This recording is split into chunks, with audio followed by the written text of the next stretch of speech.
इस वीडियो में हम लोग नेचुरल वेंटिलेशन माइंस में देखेंगे। तो एक्चुअली नेचुरल वेंटिलेशन है क्या, पहले उसको हम लोग थोड़ा सा समझते हैं ना, फिर आगे देखेंगे। तो हमारा माइंस कैसा रहता है, ऐसे रहता है, ठीक है। तो ये हमारा क्या है, डाउनकास्ट शाफ्ट है, और ये क्या है, अपकास्ट शाफ्ट है। तो डाउनकास्ट शाफ्ट किसको बोलते हैं, जिसके थ्रू ठंडा एयर या फ्रेश एयर बाहरी एटमॉस्फेयर से माइंस के अंदर जाता है, उसको हम लोग क्या बोलते हैं, डाउनकास्ट शाफ्ट। और यही एयर क्या होता है कि धीरे धीरे यहाँ माइंस वर्किंग के थ्रू जाता है, गर्म होता है, और फिर ये अपकास्ट शाफ्ट से बाहर आ जाता है। तो ये एक प्रोसेस है। इसी प्रोसेस को हम लोग क्या बोल रहे हैं, नेचुरल वेंटिलेशन। ये नेचुरल वेंटिलेशन क्यों है, क्योंकि इसमें हम लोग कोई मेन मैकेनिकल वेंटिलेटर या कोई भी टाइप का फैन यूज़ नहीं कर रहे हैं। अगर माइंस को हम लोग डेवलप किए हैं तो नेचुरली भी इस टाइप का वेंटिलेशन हो सकता है या होता है, इसलिए इसको हम लोग क्या बोलते हैं, नेचुरल वेंटिलेशन। तो ये वेंटिलेशन जो होता है ये किसके लिए होता है, यूजुअली फॉर स्मॉल, यानी कि छोटे और कम गहरे माइंस के लिए नेचुरल वेंटिलेशन होता है। मतलब नेचुरल वेंटिलेशन तो गहरे, ज़्यादा गहरे और कम गहरे दोनों में होगा, लेकिन छोटे माइंस जो पहले होते थे तो वो नेचुरली ही वेंटिलेटेड होते थे, उसमें कोई आर्टिफिशियल फैन नहीं लगाया जाता था। लेकिन आज की डेट में क्या है कि नेचुरल वेंटिलेशन तो जो हो रहा है वो होगा ही, साथ में हमको ज़रूरी रेगुलेशन में ज़रूरी है कि हम लोग एक मेन मैकेनिकल वेंटिलेटर यानी कि एक आर्टिफिशियल फैन भी लगाएं, उसको आगे देखेंगे। तो फिर है कि जब माइंस में नेचुरल वेंटिलेशन हो सकता है तो फिर आर्टिफिशियल फ़ैन लगाने की क्या आवश्यकता है। तो उसमें क्या क्या दिक्कत आता है नेचुरल वेंटिलेशन में, वेंटिलेशन इज़ पुअर, यानी कि वेंटिलेशन उतना ज़्यादा नहीं होता जितना हमको चाहिए। दूसरा क्या है, लार्ज स्केल फ्लक्चुएशन, कभी वेंटिलेशन कम होगा, कभी ज़्यादा होगा, कभी बहुत कम होगा, कभी उल्टा होगा, ठीक है।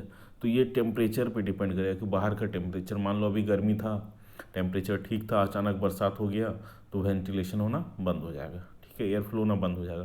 तो ये टेम्परेचर डिपेंडेंट या वेदर डिपेंडेंट था। तीसरा क्या है कि कभी कभी ये जो हम बताए थे कि डाउनकास्ट से अपकास्ट की तरफ एयर आता है, कभी क्या होगा, बाहर का टेम्परेचर में कुछ डिफरेंस आएगा तो क्या होगा, एयर फ्लो उल्टा हो जाएगा। तो जो आदमी यहाँ काम कर रहा था उसको क्या होगा, फ्रेश एयर नहीं मिलेगा, उसको यहाँ से रफ एयर मिलेगा, ठीक है, या पॉल्यूटेड एयर मिलेगा।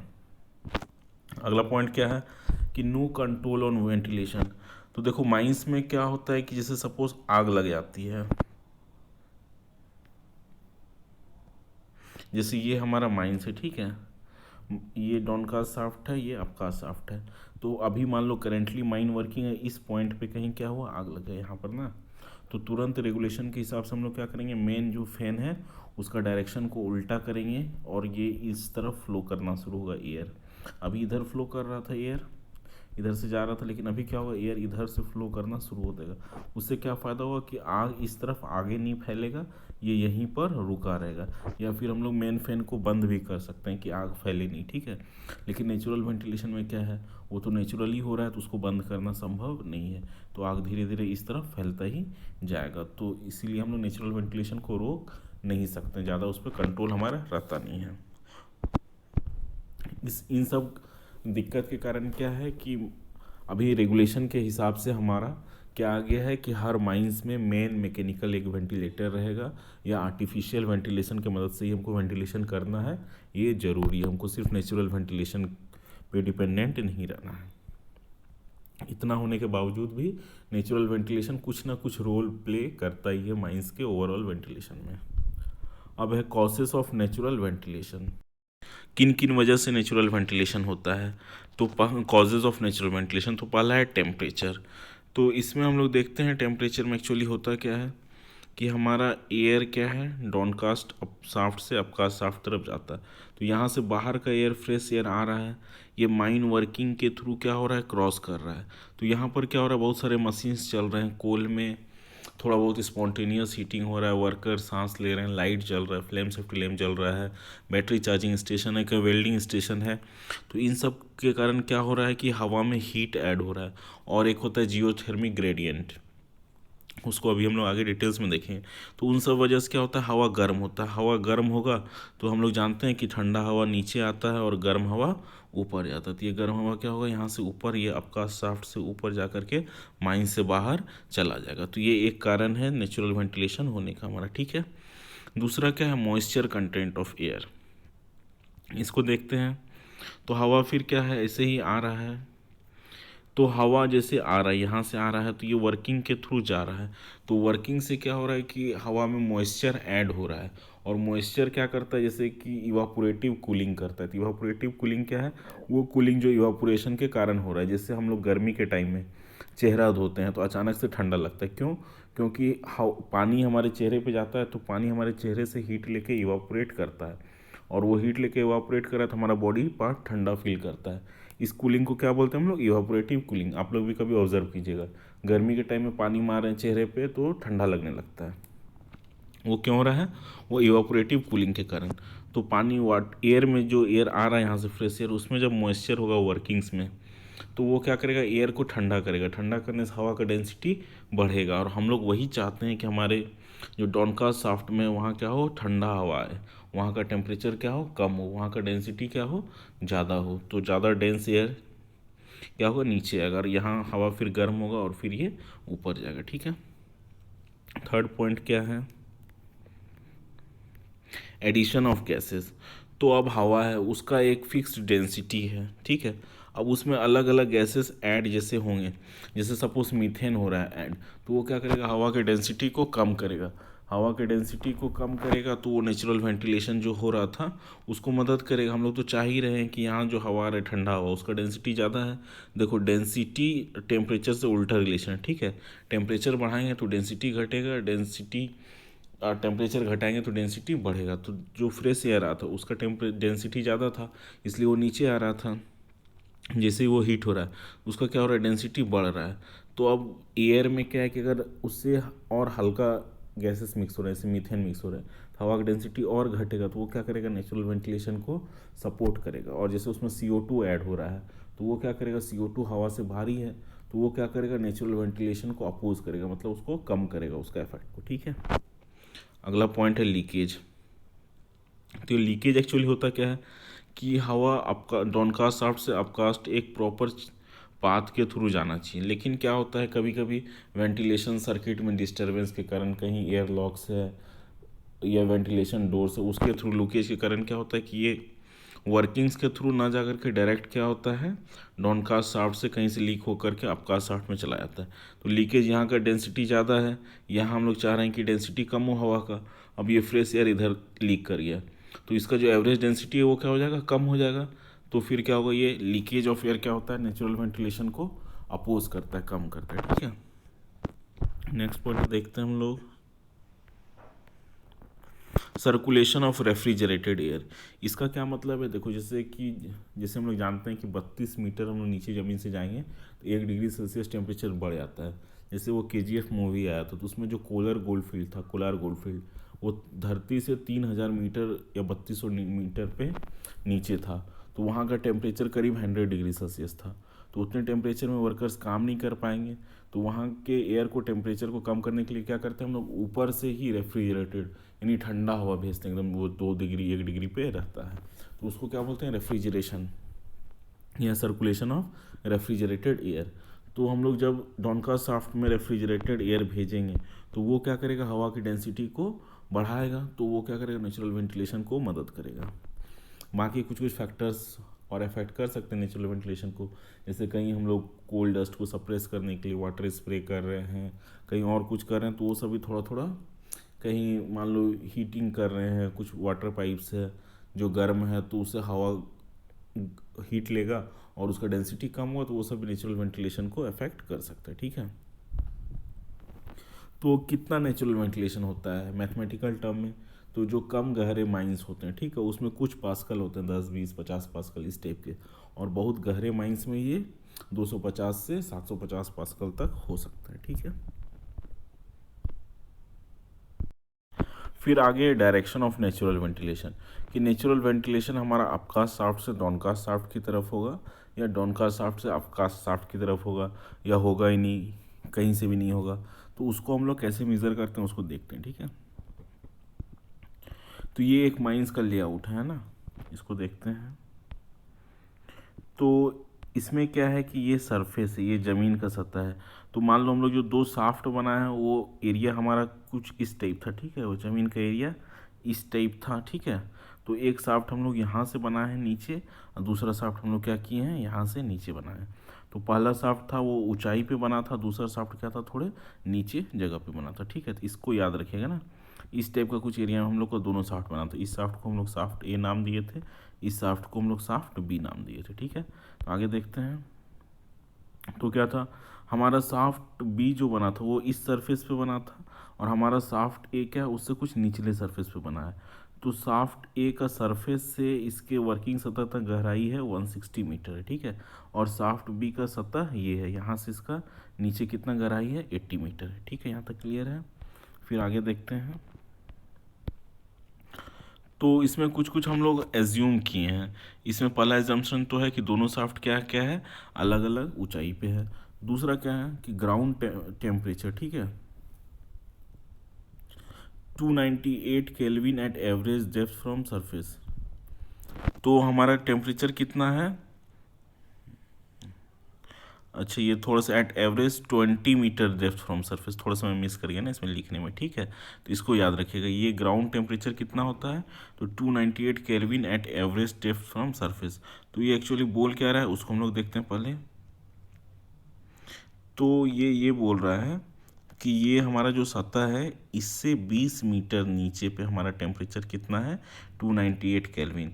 इसीलिए देखो ये एक, देखो बाहर का एटमॉस्फेयर का टेम्परेचर हो सकता है, अभी ठंडी का टाइम है तो 10 डिग्री हो, गर्मी के टाइम में वो 40 डिग्री हो जाता है। लेकिन हम जब बोरवेल से पानी निकालते हैं या कुएं से पानी निकालते हैं तो वो पानी गर्म रहता है। उसके पीछे रीज़न है, रीज़न ये है कि ज़मीन से 20 मीटर नीचे टेम्परेचर साल भर कांस्टेंट रहता है, ठीक है ना। वो बाहर के टेम्परेचर से बढ़ता है ना बाहर के टेम्परेचर से घटता है। तो यही चीज़ बोल रहा है कि सतह से 20 मीटर नीचे टेम्परेचर 298 केल्विन है, ये कि फिक्स है, ठीक है। इसके सतह से भी यहाँ 20 मीटर नीचे कितना है, 298 केल्विन है, फिक्स है, ठीक है। आगे देखते हैं। अब जियोथर्मिक ग्रेडियंट क्या बोल रहा है, 1 केल्विन फॉर 40 मीटर डेप्थ। तो यानी कि यहाँ तक तो सतह, इस सतह पे क्या था, हमारा टेम्परेचर फिक्स था यहाँ तक 298 केल्विन। अब इससे जैसे ही हम लोग और 40 मीटर नीचे आएंगे तो 1 केल्विन बढ़ेगा, यानी कि यहाँ पर तो हो जाएगा 299 केल्विन। फिर 40 मीटर नीचे जाएंगे तो हो जाएगा 300 केल्विन, इस तरह, ठीक है। तो एक एक 40 मीटर जैसे ही जाएंगे, इस लेवल से हम लोग 40 मीटर नीचे जाएंगे, ये कितना है, 20 मीटर है सरफेस से ना। तो इस लेवल से जैसे हम लोग 40 मीटर नीचे जाएंगे, एक एक डिग्री, एक एक केल्विन बढ़ते जाएगा टेम्परेचर, ठीक है। आगे देखते हैं क्या बोल रहे हैं। तो temperature at bottom of shaft ए निकालना है। तो हम लोग शाफ्ट ए के बॉटम पे कितना रहेगा टेम्परेचर, उसको अब ध्यान से देखना, ठीक है। तो ये 80 मीटर है, तो 20 मीटर यहाँ से नीचे, ये सरफेस था इसका, यहाँ से 20 मीटर नीचे हम लोग गए, तो यहाँ कितना था, 298, ठीक है। अब यहाँ से यहाँ तक कितना गहराई बचा, सिर्फ 60 मीटर बचा है। तो यहाँ से और 40 मीटर नीचे आए तो 1 केल्विन बढ़ेगा, तो हो जाएगा 299। एक अब कितना बचा, 20 मीटर में कितना बढ़ेगा, आधा ही बढ़ेगा। तो यहाँ पर फाइनली टेम्परेचर हो जाएगा 299.5 केल्विन, ठीक है। तो शाफ्ट ए, हमारा शाफ्ट ए ये था, इसके बॉटम पे यहाँ टेम्परेचर कितना हो गया, 299.5 केल्विन। उसी तरह शाफ्ट बी को देखते हैं ना। तो ये यहाँ पर तो कुछ भी हो, यहाँ से 20 मीटर नीचे, यहाँ से 20 मीटर नीचे, ठीक है।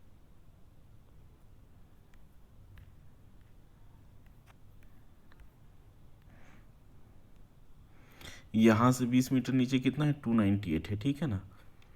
अब यहाँ से यहाँ तक कितना बचा, 140 बचा। तो 140/40, जियोथर्मिक ग्रेडियंट यही है, यानी 40 मीटर आएंगे तो 1 बढ़ेगा, फिर अगला 40 आएंगे तो 2 बढ़ेगा, अगला 40 आएंगे तो 3 बढ़ेगा। फिर कितना बच रहा है, तो 120 हो गया, फिर बच रहा है 20। तो वो तो जितना भी डिस्टेंस हो उसको बाय 40 करोगे तो हमारा कितना आएगा, 3.5। तो यहाँ पर टेम्परेचर कितना हो जाएगा, 298 प्लस 3.5 यानी कि 301.5। तो शाफ्ट बी के बॉटम पे टेम्परेचर 301.5। यहाँ तक क्लियर है। तो फिर आगे इसमें यही निकाला है ना। तो एवरेज, फिर देखो temperature at bottom of shaft A 299.5 और temperature at bottom of shaft B कितना है, 301.5 केल्विन, ठीक है। अब देखो समर में हम लोग गर्मी के टाइम में मान ले रहे हैं क्या, कि ये बाहर जो टेम्परेचर है यहाँ का एटमॉस्फेरिक एयर का बाहर का, वो कितना है, 308 केल्विन, ठीक है। ये ज़्यादा टेम्परेचर गर्मी के टाइम में है ना। फिर आगे देखते हैं। तो average temperature of air in shaft ए, तो शाफ्ट ए में कितना टेम्परेचर होगा, तो नीचे कितना था, यहाँ पर कितना था 299.5 केल्विन था, ठीक है, और यहाँ पर कितना है 308 है। तो 308 प्लस 299.5/2 करेंगे तो जितना भी आएगा उतना हो जाएगा शाफ्ट ए का टेम्परेचर, ठीक है। और शाफ्ट बी का टेम्परेचर क्या था, नीचे था 301.5 था और ऊपर कितना था 308 था। तो इन दोनों को बाय 2 करेंगे तो हमारा क्या होगा, शाफ्ट ए का और शाफ्ट बी का टेम्परेचर आ जाएगा। क्लियर, वही हम लोग यहाँ किए हैं। Average temperature of air in shaft ए, तो 299.5 जो उसके नीचे में था और 308 जो एटमॉस्फेयर का, तो इससे 303.75 केल्विन आ गया। और शाफ्ट बी में एवरेज टेम्परेचर जो नीचे में उसका था बॉटम में 301.5 था और ऊपर में है 308 है, तो इससे 304.75। अब एक थोड़ा सा ट्विस्ट है इसमें, है ना, उसको हम लोग देखते हैं क्या ट्विस्ट है। तो क्या है कि इतना एयर कॉलम है, पहले हम लोग यहाँ का टेम्परेचर 308 था निकाले, यहाँ का 299.5 था निकाले, लेकिन इसके ऊपर एक एडिशनल इतना एयर कॉलम भी तो है, ये भी तो टेम्परेचर को अफेक्ट करेगा। तो ये पार्ट 1 पार्ट 2, ठीक है, पार्ट 2 में कितना है, एवरेज टेम्परेचर है 308 है, आप पार्ट 1 में कितना है जो हम लोग अभी निकाले 303.75, ठीक है ना, 299.5 प्लस 308/2, तो ये जो भी था 303.75, तो इन दोनों को जोड़ने के बाद बाई 2 करेंगे, है ना। देखो फिर तो क्या था,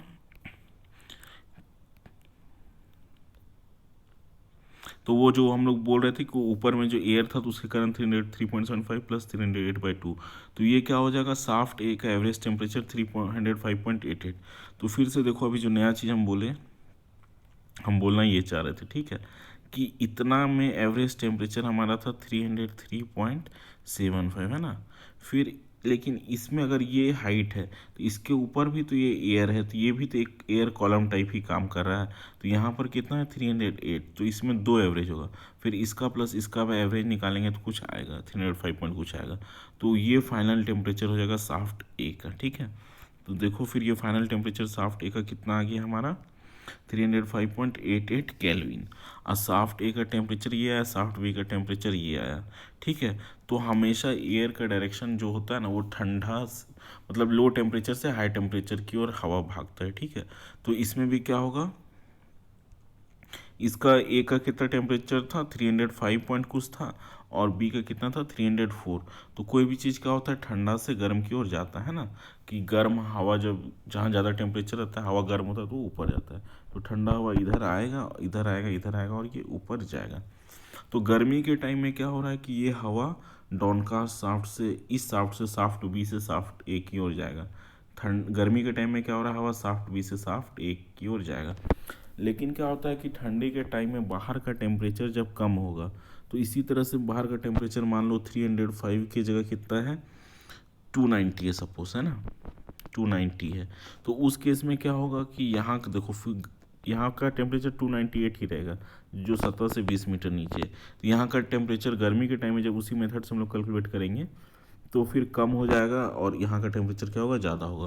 तो ठंडी सीजन में क्या होगा, हवा इधर से फ्लो करेगा और इधर तरफ जाएगा।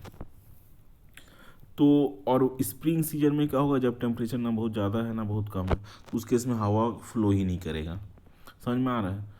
तो ऐसे में क्या हो रहा है कि हमारा नेचुरल वेंटिलेशन पे हम कब रिलाई करें, कभी हवा फ्लो करेगा इधर से उधर जाएगा, कभी उधर से इधर आएगा, मतलब काम करना बिल्कुल कठिन हो जाएगा। जब हवा देखो, हवा जब क्या हो रहा है कि डॉनकास्ट शाफ्ट से फ्लो कर रहा है, यहाँ से फ्लो कर रहा है, तो हम यहाँ जब वर्क कर रहे हैं तो हमको फ्रेश एयर मिल रहा है। लेकिन हवा यही अगर उल्टा इधर से फ्लो करने लगेगा तो ये पूरे पार्ट ऑफ माइंड से आएगा, तो उसमें गैसेस डस्ट ये सब मिक्स हो जाएगा और हम यहाँ वर्क कर रहे हैं, हमको यहाँ सांस लेने में क्या होगा, दिक्कत होगा, टेम्परेचर भी एयर का ज़्यादा होगा।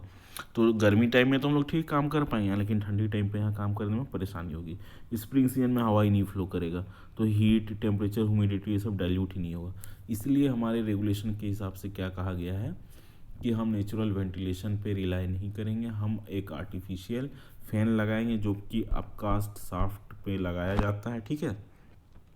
तो आर्टिफिशियल फैन कहाँ लगाते हैं हम लोग, ये अपकास्ट शाफ्ट है तो यहाँ पर लगाते हैं, ठीक है, आर्टिफिशियल फैन।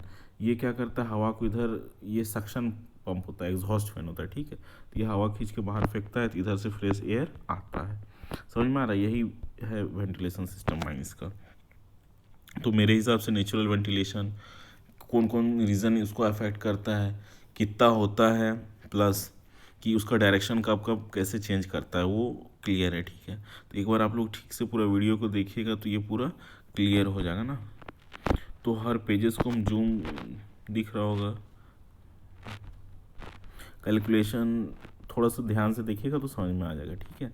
कुछ नहीं, एवरेज बस किया गया है। तो क्या हो रहा है कि फाइनली एयर क्या हो रहा है, साफ्ट बी से साफ्ट ए की ओर फ्लो कर रहा है गर्मी के सीजन में, लेकिन ठंडी के सीजन में क्या हो सकता है, उल्टा भी हो सकता है।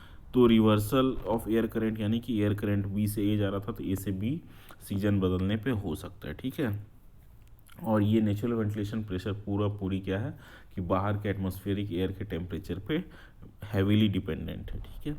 नेक्स्ट में हम लोग देखते हैं कि नेचुरल वेंटिलेशन प्रेशर, कि अब एयर जो नेचुरल वेंटिलेशन जो हो रहा था तो वो कितना प्रेशर जनरेट कर रहा था बिना, देखो कोई भी चीज़ क्या होता है ना कि हाई प्रेशर से लो प्रेशर की ओर जाता है, ठीक है। तो प्रेशर कुछ ना कुछ तो डेवलप हो रहा है, तभी नेचुरल वेंटिलेशन हो रहा है। तो वो प्रेशर पास्कल में, प्रेशर का यूनिट क्या है, पास्कल में है। तो वो कितना प्रेशर जनरेट हो रहा था नेचुरल वेंटिलेशन के कारण। तो प्रेशर का यूनिट क्या होता है, प्रेशर बराबर एच रो जी होता है ना, pressure is equals to H rho G. तो ये एच हो जाएगा, एच की जगह यहाँ डी लिखा है, रो के जगह है density, rho D minus rho U into G. तो एक एक टर्म को डिटेल में देखते हैं। एनवीपी का फॉर्मूला ये है, D into rho D minus rho U into G pascal में, ठीक है। रो डी क्या है, बी डी यानी barometric pressure in downcast shaft minus 0.378 E D. E क्या है, vapour pressure in downcast shaft by 287.1 T D. T D क्या है, temperature, average temperature of air in downcast shaft into 10⁻3। ये density है rho D, ये रो you है। तो इस रो डी रो यू का वैल्यू हम लोग जब डालेंगे ये एन वी पी वाली इक्वेशन में, तो हमारा एक फॉर्मूला निकल के आएगा। तो फिर से एक बार, बी क्या है, बैरोमेट्रिक प्रेशर है, ठीक है, ये एटमॉस्फेरिक प्रेशर है। डी क्या है, डेप्थ ऑफ शाफ्ट है। तो जब इस इक्वेशन नंबर 1 में हम लोग क्या करेंगे, डालेंगे रो डी रो यू का वैल्यू, तो हमारे पास फाइनली क्या आएगा इक्वेशन, ये आ जाएगा, ये इक्वेशन आएगा। इसी इक्वेशन को हम लोग क्या करेंगे, कैलकुलेशन में यूज़ हमेशा करेंगे, ठीक है, नेचुरल वेंटिलेशन प्रेशर का कैलकुलेशन में, ठीक है। तो मेरे हिसाब से ये फार्मूला को आप लोग याद रखिएगा। ये फार्मूला सेमेस्टर एग्जाम में आता है, गेट के क्वेश्चन में भी आता है, ठीक है, बहुत जगह ये क्वेश्चन पूछा भी जाता है। तो एक न्यूमेरिकल है, calculate the natural ventilation pressure in A mine given the following data. तो डेप्थ ऑफ माइन कितना दिया है, 300 मीटर। तो अपकास्ट शाफ्ट और डॉनकास्ट शाफ्ट दोनों का डेप्थ 300 मीटर है। पीट बॉटम बैरोमीटर रीडिंग, ये क्या है देखते हैं। पीट बॉटम तो हमारा ये है, ठीक है, ये है डॉनकास्ट शाफ्ट है, ये क्या है, अपकास्ट शाफ्ट है ना।